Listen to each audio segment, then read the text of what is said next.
જય માતાજી મિત્રો. તો ફાઇનલી જો આજે આપણે ભજીયા બનાવવાનું ચાલુ કરી દીધું છે અને જો મરચાના કમ્પ્લીટ થઈ ગયા છે અને બટેટાના બનાવવાનું ચાલુ કર્યા. ગોટા છે. કોને કોને ભજીયા ભાવે છે કોમેન્ટ કરજો ને જેને ખાવા હોય પોગી જાવ.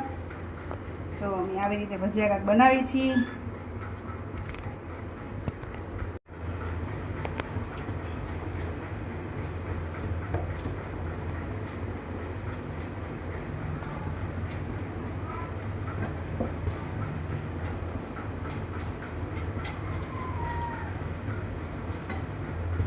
ચાલો બધાય ભજીયા ખાવા અમારા ઘરે. હાલો, કોને કોને ભજીયા ભાવે કોમેન્ટમાં કહેજો. ગરમા ગરમ ભજીયા.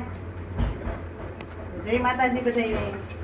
તો ચાલો મિત્રો બધાય ખાવા. જો ભજીયા બની ગયા છે, રોટલી બનાવી નાખી છે, સાથે ભીંડાનું શાક છે. હા તો મારા સાસુના ઘરેથી રોજે આવે છે મારા અંશુભાઈ હાટું ને ભરત તો ચાલુ થઈ ગયા છે કારણ કે પછી ઠરી જાય તો મજા ન આવે.